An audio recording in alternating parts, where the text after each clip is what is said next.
programa anterior... Jesus é 100% homem e 100% Deus. Se sente cansado, ele se sentiu cansado. Se tem fome, se tem sede, ele também sentiu isso.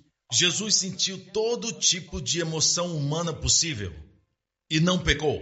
Hoje com o pastor Joseph Prince. E eu era muito curioso para saber onde estava a arca. Eu lia livros e assistia muitos documentários a respeito da arca, mas é uma perda de tempo porque a arca verdadeira já veio.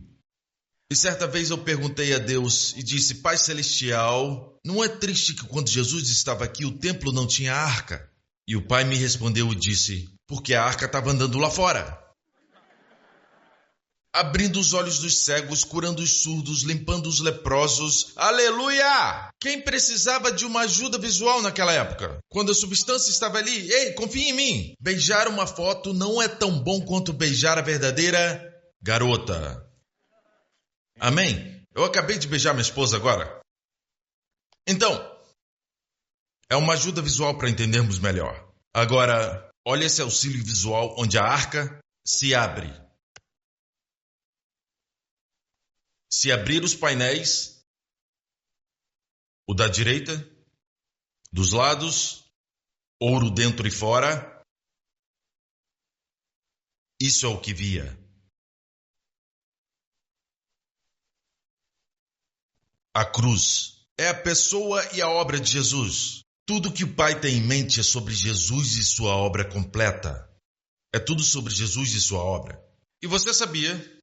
Sabendo Israel disso ou não, eles não entendiam o porquê da cruz, porque a cruz não era uma invenção na época de Moisés. É um juiz que seja justo. Você não quer um juiz que aceite propina, um juiz que favorece pessoas que têm um alto poder aquisitivo, um juiz duro com pessoas que são pobres. Em alguns países existe isso, mas você quer um juiz que é justo. Queremos um juiz justo, mas queremos um juiz que a sua essência, a sua pessoa seja amor. Deus é amor. A Bíblia define Deus como amor. Mas também é justo, e na cruz você vê seu amor. E porque ele é justo, você vê Jesus sendo punido, o filho que ele ama, sendo punido. Mas Jesus não cometeu nenhum pecado. Ele não conhecia pecado. Por que ele foi punido? Porque ele carregava nossos pecados. Então vemos o juízo de Deus. Ele não disse: ele é meu filho, isso é coisa de menino, vou varrer para debaixo do tapete. Não! Porque ele carregava os seus pecados e os meus pecados, ele foi punido. Ele foi julgado. Para que você fosse abençoado. Foi rejeitado para você ser aceito. Amém? Ele usou uma coroa de espinhos para que você pudesse ter a paz de Deus no seu coração e mente. Amém, irmãos? Então, na cruz você vê o amor de Deus. Você vê o seu amor, porque não é você recebendo julgamento. Não é você ou seu filho sofrendo. Na cruz, Deus deu o seu filho para ser o cordeiro que tira o pecado e o que leva à sua punição. Você vê o amor de Deus se misturando com a justiça. Justiça e misericórdia se encontram. Misericórdia e verdade se unem na cruz. Na cruz você vê todos os atributos de Deus, magnificados, glorificados. Toda a exigência da santidade de Deus cumprida. A lei de Deus magnificada. Os 10 mandamentos honrados. E Cristo cumpriu a lei. Não estamos sob a lei hoje porque Cristo lá na cruz cumpriu toda a lei. E estamos sob a graça. Já aprendeu tudo, pode ir para casa. Está sendo abençoado? E observe como o povo de Israel ficava acampado no deserto. Tinham 3 tribos no norte, 3 tribos no oeste, 3 no leste, e na parte do sul, na parte do leste, ficava a tribo de Judá, que era a maior tribo, então era mais longo. Isso era uma visão aérea. Eu não acho que as tribos sabiam que elas estavam nessa formação. Mas, se você tiver uma visão aérea, você vai poder ver a cruz. Não é à toa que o profeta Balaão, quando foi amaldiçoar Israel da montanha, ele olhou isso e disse: como eu posso amaldiçoar aqueles que Deus abençoou? Quando Deus olhava para Israel, ele não via iniquidade. Não é que não havia iniquidade, não havia pecado, mas é que Deus não via. Ok? Não é que não temos pecado, é que Deus não vê o nosso pecado. Mas Deus vê o sangue. Deus vê o sangue do seu filho. Aleluia! Amém, igreja? Então, era assim que o povo de Israel estava acampado. Era assim que cada tribo ficava acampada no deserto. Voltando para a arca.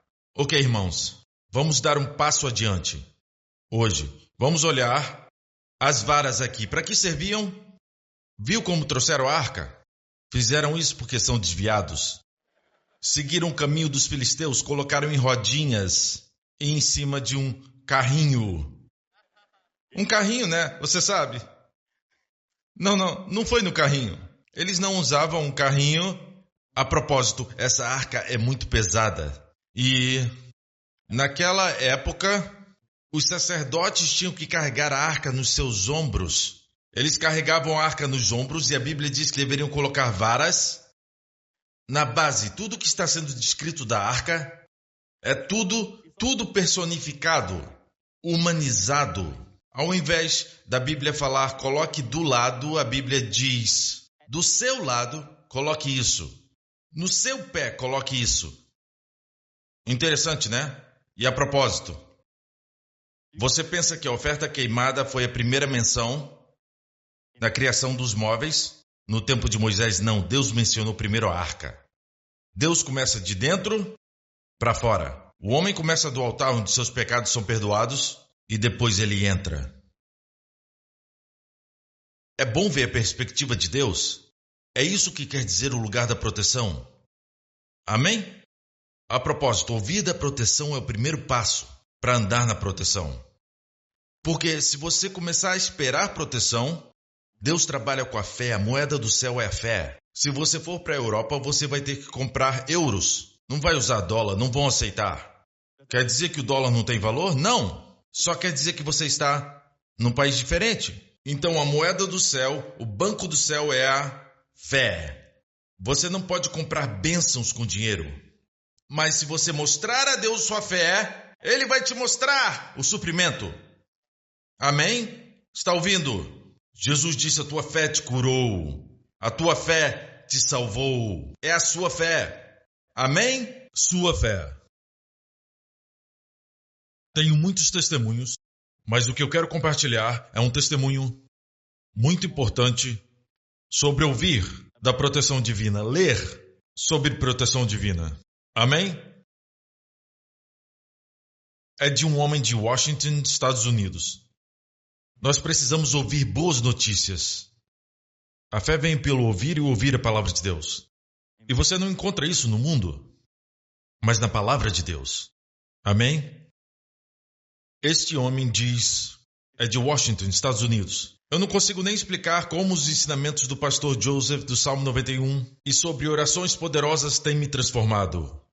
Eu estou cheio de gratidão por causa da fidelidade do Pai Celestial para comigo enquanto escrevo isso. Enquanto trabalhava como lavador de janelas, escutava o pastor Joseph Prince. Eu não sei como ele fazia isso, lavando janelas e me escutando. Eu escutava o sermão do pastor Prince intitulado Verdades do Salmo 91, a promessa de proteção de Deus revelada. Sabia que a minha filha não consegue estudar sem um barulho? Um dia eu entrei no quarto dela e tinha muito barulho, ela estava escutando louvores tão alto e eu perguntei, como é que você consegue estudar? E disse, assim que eu consigo estudar. A música ajuda ela a estudar. Certa vez estávamos num quarto bem quieto, estávamos no nosso momento de férias, não consegui estudar. Eu perguntei por quê? Muito silêncio. Então eu te digo que essa geração, pessoas que vivem em cidades, quando vão para o interior e respiram ar puro, acabam desmaiando. É verdade. E a única forma de ressuscitá-los é você dando uma ré no seu carro, eles estão lá embaixo, e o escapamento chega perto deles, eu garanto que vão acordar, ok? De qualquer forma, eu não sei como ele lavava as janelas e me escutava ao mesmo tempo. Enquanto lavava as janelas, escutava o sermão do pastor Prince sobre o Salmo 91, a promessa da proteção. Assim que terminava de escutar, eu escutava tudo de novo. Alguns escutam uma vez e acham que já entenderam. Ele escutava tudo de novo. Uma certa semana, aconteceram 2 acidentes no meu trabalho. O primeiro aconteceu quando eu estava ajudando o meu chefe a consertar uma escada com uma lixa elétrica. Eu pensei em usar óculos de proteção, mas quando fui pegá-los, meu chefe ligou a lixa elétrica e na hora saiu pedaços de alumínio e foram direto da direção do meu olho. Mas mesmo o metal sendo quente e afiado, eu só fiquei com um pequeno corte, que sarou no dia seguinte. 2 dias depois eu estava trabalhando no telhado de uma casa, quando um equipamento meu começou a deslizar. E tentei pegá-lo, mas acabei escorregando e caindo do telhado. Aconteceu rápido e antes de perceber, eu acabei caindo em um monte de grama e logo em seguida me levantei. Escute, eu não sei como eu não caí no chão do quintal que tinha 3 metros de largura, ou na cerca que tinha 2 metros de altura.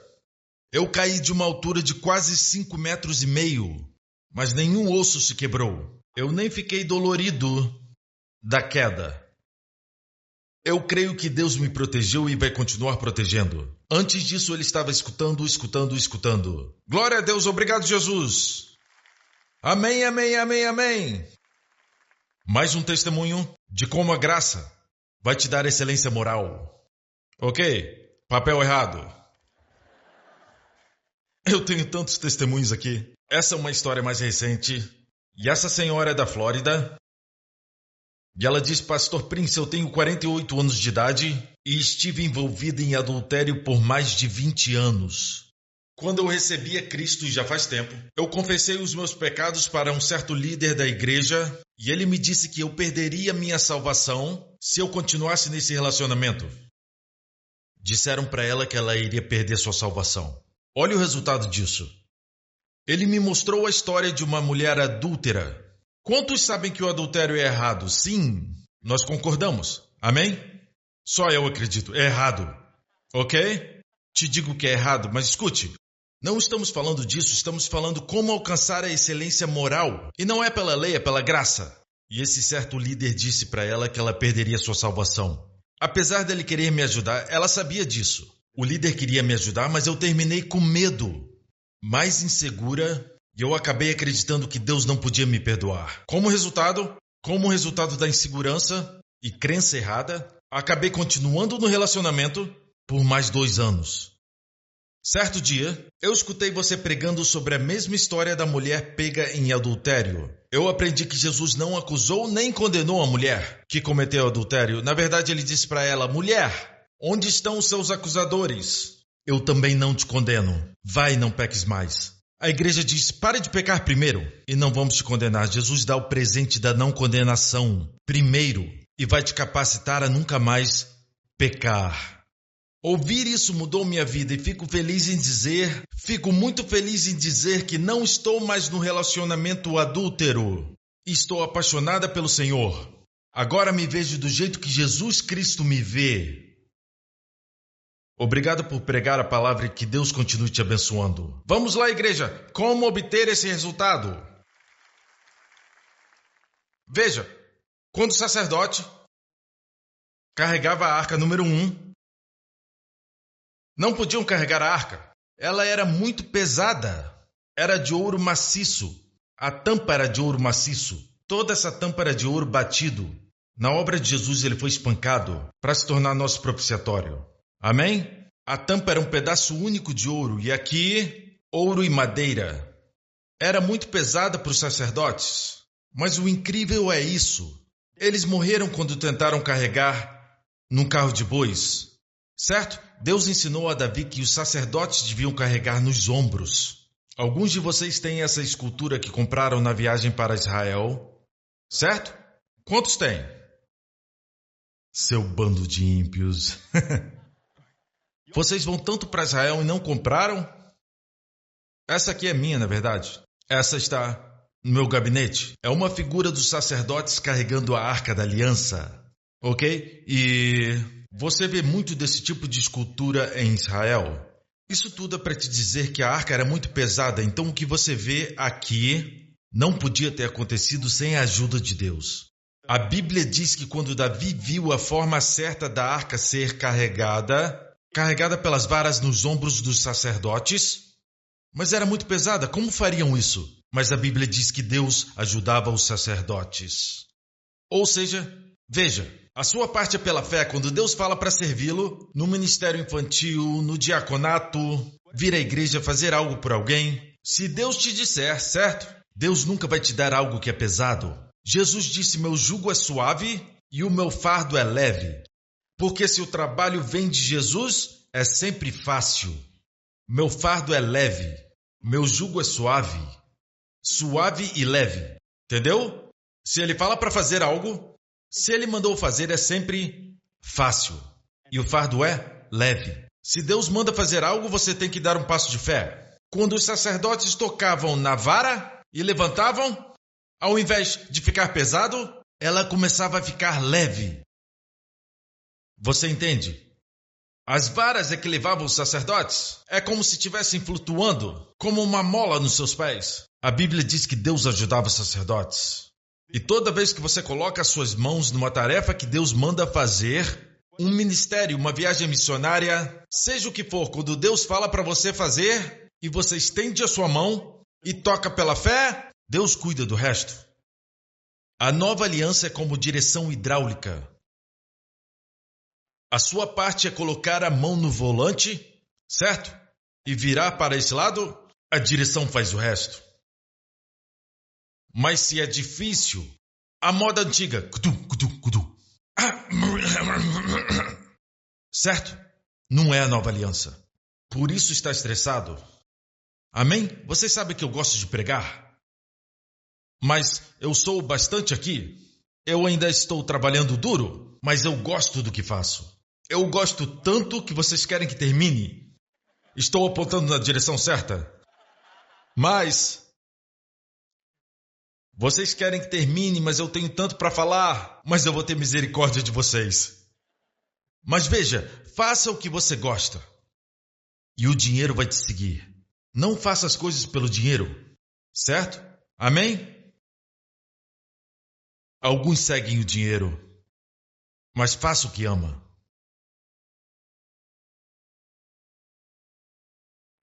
Ok, então, continuando a história, quando carregavam, quero chamar sua atenção a algo a propósito. Essa figura que você viu aqui não é bíblica, ok?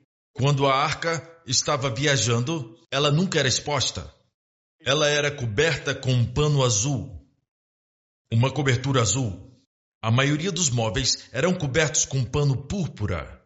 A capa do lado de fora era roxa, mas a capa da arca era azul. O que significa celestial? Quando olha para o céu, que cor é? É azul. Por que Deus escolheu azul? Porque Deus queria que soubesse que o céu é azul e o manto do sumo sacerdote era azul. E também diz que a cobertura da arca era azul. E a palavra azul é tekeled. Em hebraico, diga tekeled. E na lei, todos os homens deveriam vestir um manto de oração com tekeled, uma borda. E é disso que Jesus falava dos fariseus, queriam mostrar que eram mais santos do que os outros. Eles nem tinham uma borda normal, eles tinham uma borda como de uma cortina. Eles varriam o chão quando andavam.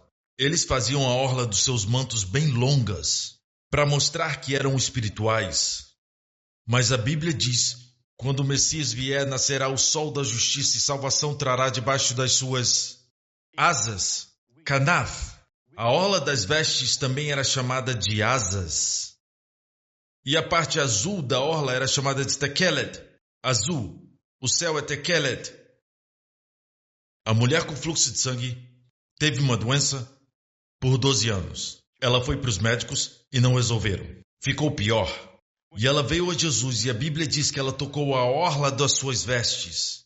E os judeus sabem que a orla das vestes era a parte azul. Quando tocou a orla azul, o sangramento parou. Ela sentiu no seu corpo que foi curada.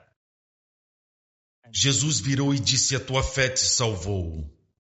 Escute, a palavra azul, tekelet, é um substantivo. Vem da palavra raiz kalá, onde Jesus clamou na cruz, está consumado!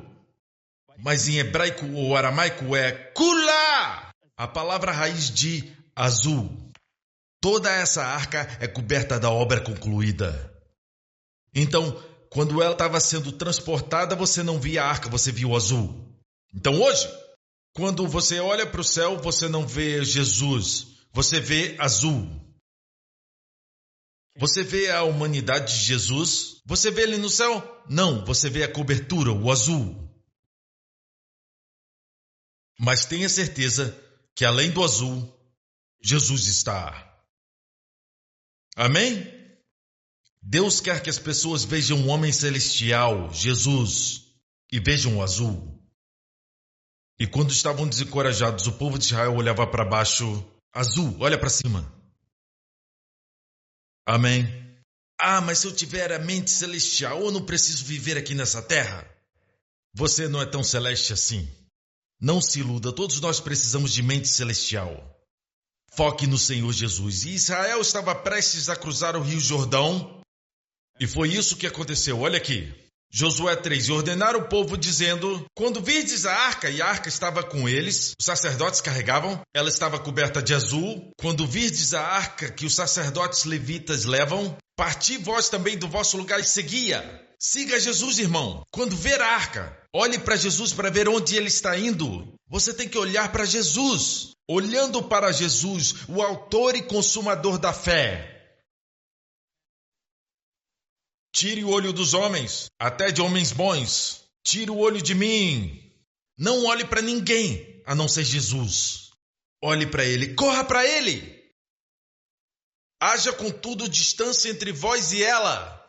Medida de 2.000 côvados. Eu vou te dizer algo agora mesmo.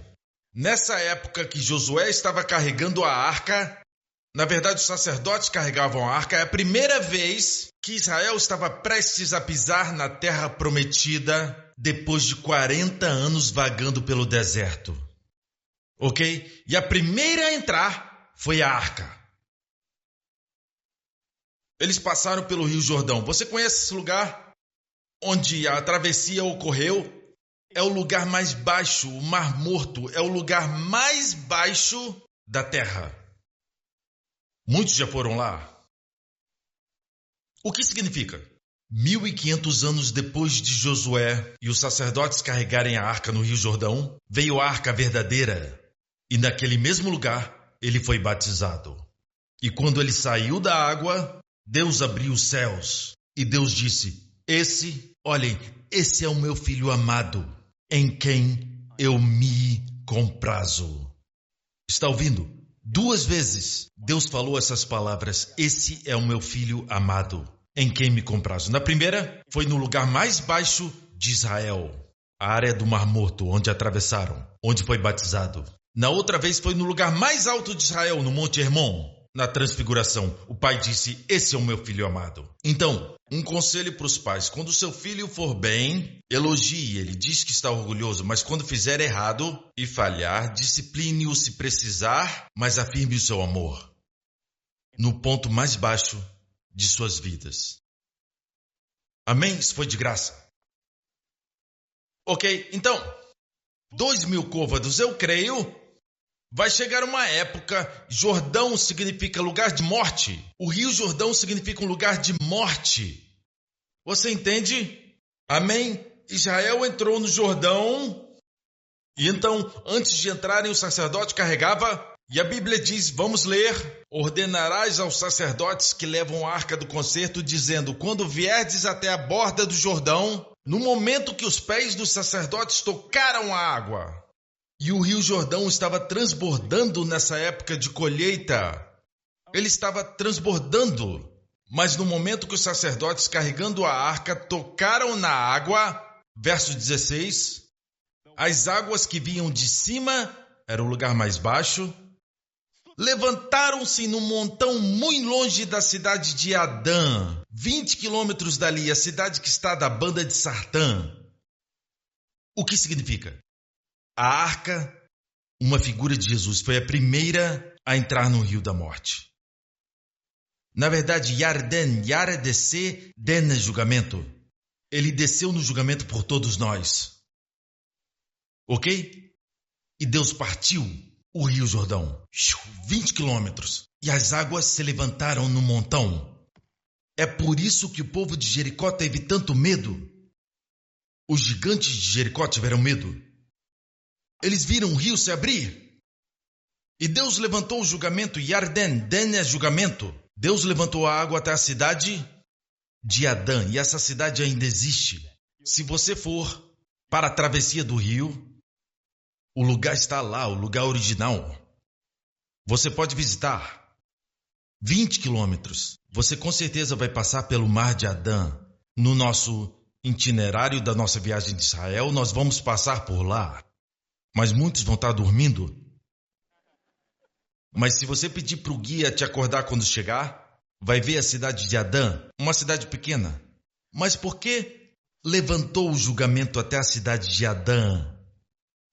Deus diz, tudo que veio de Adão, a morte, a destruição, o julgamento, Deus arremessou quando Jesus morreu na cruz. Aquele julgamento que era para nós, Deus arremessou até Adão. Sim, aleluia! Eu amo meu trabalho. Amo pregar o evangelho. Amém. Vocês entendem? E diz que está da banda de Sartã. E Sartã significa angustiado, significa angústia.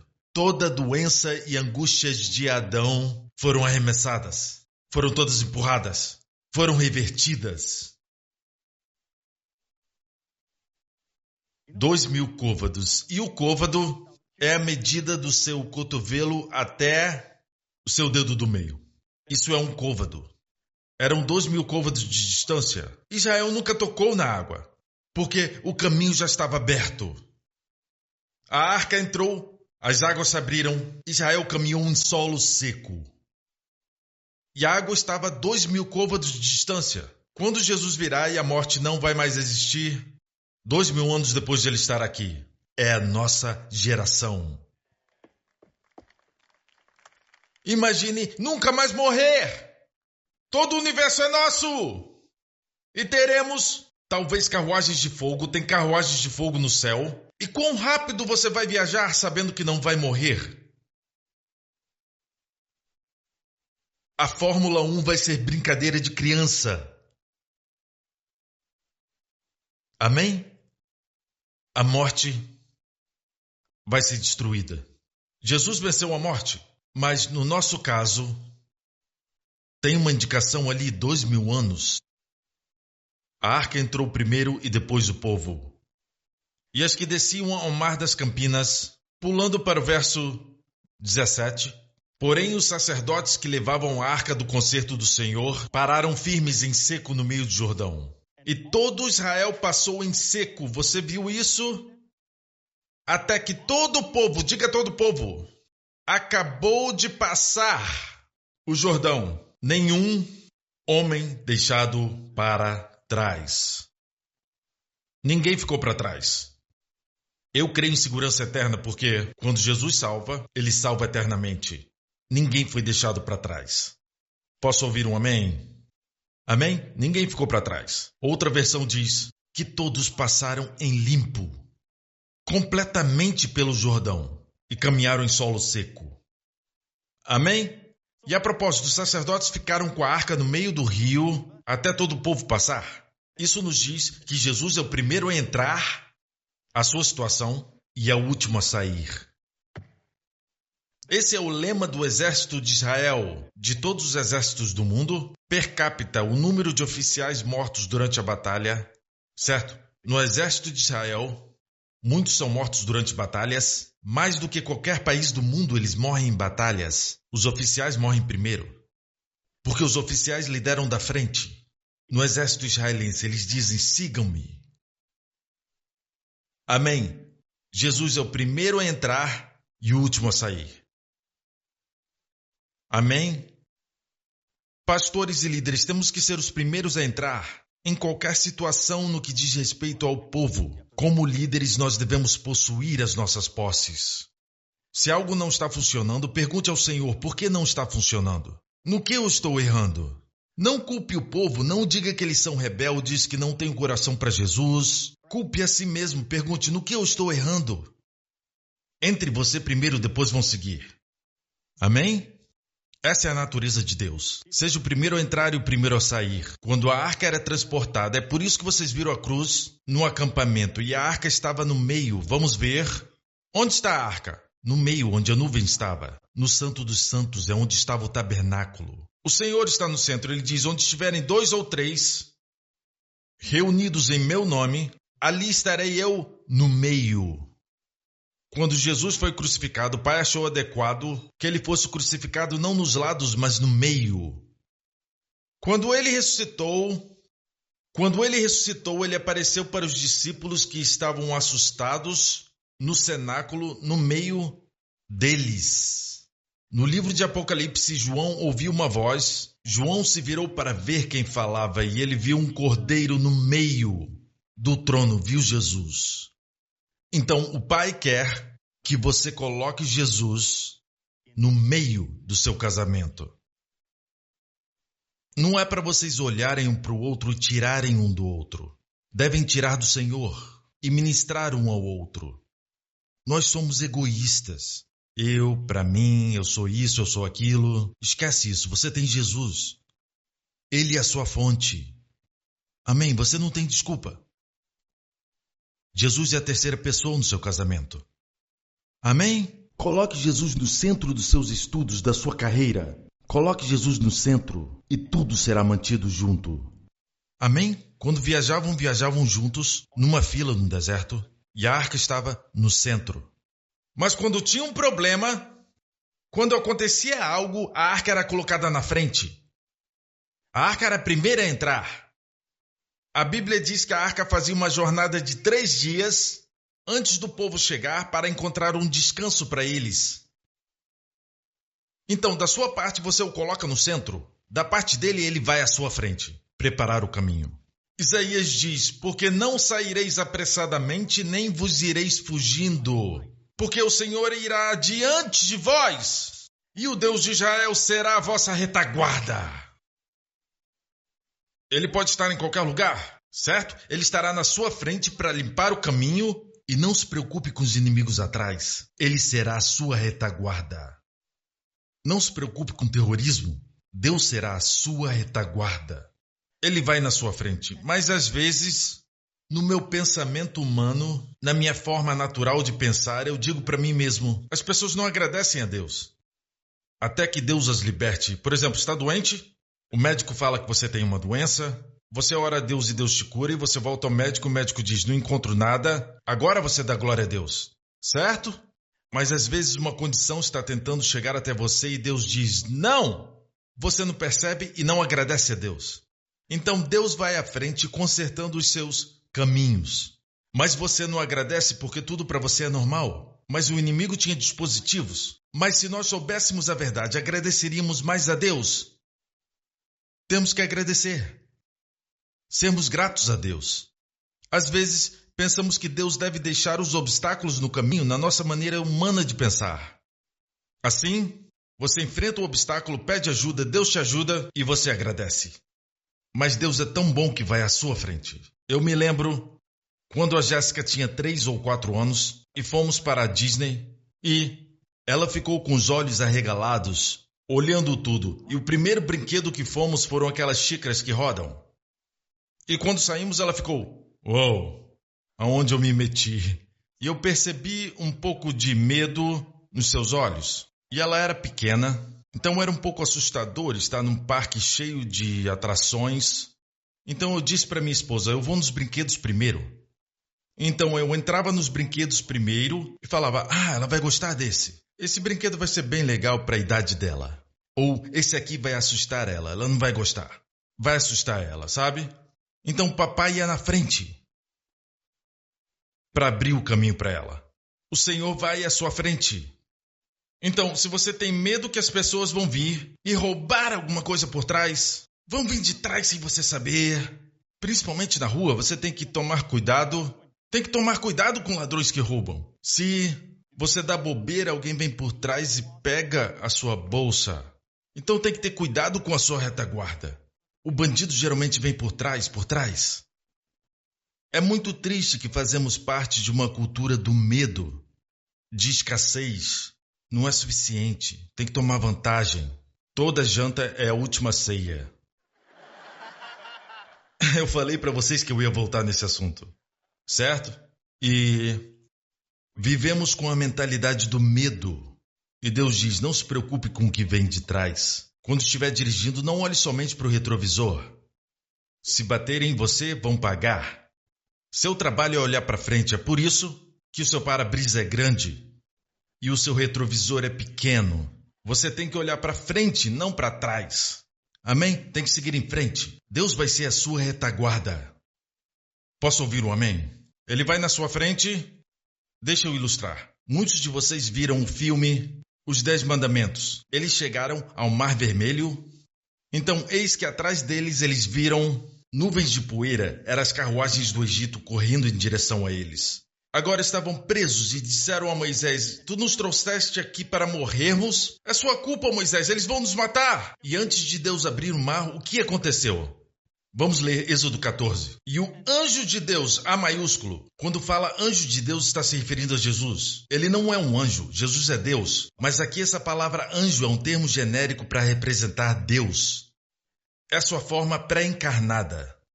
O anjo de Deus que ia diante do exército de Israel se retirou e ia atrás deles. Também a coluna de nuvem se retirou de diante deles e se pôs atrás deles. Inicialmente estava na frente e os inimigos vieram por trás. Olha isso. Foram para trás. Para protegê-los por trás.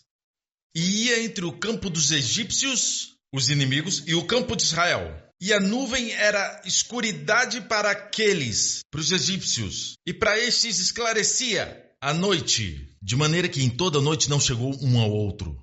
Em um mundo escuro, podemos ter luz. Nossa família pode viver na luz. Eu falei para vocês que eu nunca ouvi ninguém pregar sobre Israel no Egito, quando as pestes estavam acontecendo. Teve uma peste que era trevas, que era espessa, não podiam ver nada. Mas a Bíblia diz que os filhos de Israel no Egito tinham luz em suas habitações. Eu li isso muitas vezes, mas não entendia que essa luz era sobrenatural. Porque se essa luz pudesse ser acesa com faíscas e palha, então os egípcios podiam fazer a mesma coisa. Mas não puderam acender naquela noite. Então era essa luz nas suas famílias, a luz na sua casa, a luz na sua família no mundo escurecido. É sobrenatural. Vocês podem ter luz nas suas habitações. Amém? Enquanto o mundo fica escuro, a luz vai brilhar mais. O caminho do justo nunca fica pior, fica cada vez mais brilhante. O caminho dos homens, quando o homem faz algo, é bom no início, mas vai ficando pior e pior. Tudo do homem fica pior, pior e pior. O chá quente fica cada vez mais frio. É por isso que evolução é um absurdo. Não dá para uma forma inferior ficar superior. Tudo na vida degrada. Tudo fica menor. Então Deus é o que ia na frente e ia atrás, os protegendo. Você entende? Quero que sinta nesse mundo inseguro quando viajar. Não só isso, mas quando você levantar pela manhã também. Saiba que o Senhor foi à frente. Ele verificou o lugar e diz: filho, pode vir. Deus fala às suas ovelhas. Ele é o bom pastor. E o que ele diz? Que quando tira para fora as suas ovelhas, vai adiante delas.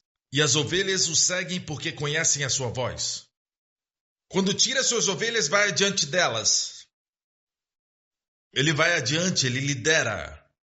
E as ovelhas o seguem porque conhecem sua voz. A propósito, eu me lembrei de algo. Você sabia que na arca de Noé, o barco de Noé, quando Deus disse para entrarem, olha aqui em Gênesis: entra tu e toda a tua casa na arca. Não é como se Deus estivesse do lado de fora falando para entrarem na arca. Deus já estava dentro, ele falou: entrem na arca. Depois de toda a inundação, depois de a arca estar flutuando, certo? E finalmente parou no Monte Ararat. Eles esperaram por um tempo para a terra ficar seca. Deus disse no próximo capítulo: saia da arca tu. Deus foi o último a sair, porque Deus falou: sai tu da arca. Primeiro a entrar, último a sair. Jesus vai na frente primeiro. Voltemos a João 10, e eu vou finalizar com essa passagem. Ele vai adiante delas e as ovelhas o seguem porque conhecem a sua voz. Agora, Em nenhum lugar na Bíblia diz que você tem que aprender a ouvir sua voz. Já está implícito. É um fato. As ovelhas o seguem porque conhecem a sua voz. Você não tem que ensinar as ovelhas, tem que ensinar cabras. Mas se nasceu de novo é ovelha. Mas pastor, você é ovelha? Não discuta. Escute. Você tem que crer. Amém? Já está implícito. As ovelhas ouvem sua voz e o seguem. Veja, não tem problema dizer que devemos aprender a ouvir a voz de Deus, mas às vezes complicamos as coisas. Já viu um bebezinho? Você coloca um bebê acordado num quarto e a mãe entra e tem muito barulho, tem muitas mulheres conversando no quarto. No momento que a mãe entra e fala alguma coisa, o bebê fica alerta. O bebê não precisa aprender 7 passos para ouvir a voz de Deus. A voz da mãe. 7 passos para ouvir a voz da mãe. Não! O que devemos fazer é dar confiança para o povo de Deus. Eles podem ouvir a voz de Deus. Podem ouvir a voz do pastor. Sua confissão deve ser: eu ouço sua voz. Deve agradecer a Deus todo dia que ouve a sua voz. E Deus vai te guiar nos menores detalhes da sua vida. Veja, diz aqui que elas o seguem porque conhecem sua voz. Mas de modo nenhum, isso é uma negativa forte, o mei no grego, que é um negativo duplo. De modo nenhum seguirão o estranho, antes fugirão dele, porque não conhecem a voz dos estranhos. Até bebês na fé, eu lembro quando eu era um jovem cristão, eu estava lendo um livro da Nova Era. Esse livro era cheio de heresias e maldade. Tem veneno maligno nessas coisas. Eu era um jovem cristão e eu ia para a igreja, mas não me senti bem com aquele livro. E perguntei para um presbítero, naquela igreja que eu ia: será que eu posso ler esse livro? Eu não me sinto muito bem lendo ele. Eu até gosto do livro, mas me sinto mal. Ele disse: sim, esse livro é perigoso. Como um novo convertido, você não precisa se preocupar se o diabo está mexendo com a sua cabeça. O seu interior vai dizer: isso é certo, isso é errado. Você não vive pelo conhecimento do bem e do mal, mas vive pela presença da vida ou a ausência dela. Se houver ausência, não faça. Se tiver vida, faça. Você me entende? Não se preocupe. E se eu ouvir a voz errada? De modo nenhum, um forte negativo. De modo nenhum seguirão o estranho. Não vai ouvir a voz do diabo. Quer dizer, vai ouvir, mas vai saber que é ele. Vai ser uma estranha voz. Vai ser estranha, não vai se sentir bem. Você já ouviu pregação? Muitos que estão aqui decidiram que essa é a sua igreja. E como decidiu isso? Porque você veio aqui e o pastor Prince não pregou algo que sua cabeça ficou tentando entender. Eu entendo que às vezes o que eu falo é difícil de entender, mas o fato é, seu espírito diz: amém, eu entendi. É nisso que eu creio. Alguém está falando do lado de fora o que Deus disse aqui dentro. Eu não sei colocar em palavras, mas ele sabe. Porque Deus deu a ele o dom, o chamado para ministrar. As pessoas me dizem nos lugares que eu vou: você consegue elucidar o que eu acreditava? Coloque em palavras o que eu pratico intuitivamente. Então eu ficaria muito assustado se eu ensinasse algo que você dissesse: essa é a primeira vez que eu escuto isso. Sua cabeça pode estar dizendo isso, mas o seu espírito está dizendo: isso é Jesus. Meu amigo, creio que você foi abençoado pelo amor e graça de Jesus Cristo. Se você experimentou um milagre na sua vida por esse ministério, queremos ouvir de você e nos alegrar com isso. Por favor, compartilhe seu testemunho conosco. Quero te encorajar a continuar assistindo à pregação do Evangelho. E oro para que continue vendo mais do nosso Salvador e aprenda sobre tudo o que Ele fez por você. Deus te abençoe. Obrigado por assistir o programa de hoje com o pastor Joseph Prince. Para se conectar com a New Creation TV e acessar mais conteúdos cristãos, visite nosso site em newcreationtv.org. Seja encorajado e renovado diariamente ao aprender o quanto Deus te ama. Acreditamos que suas ofertas pertencem à sua igreja local. Oramos para você ser grandemente abençoado, altamente favorecido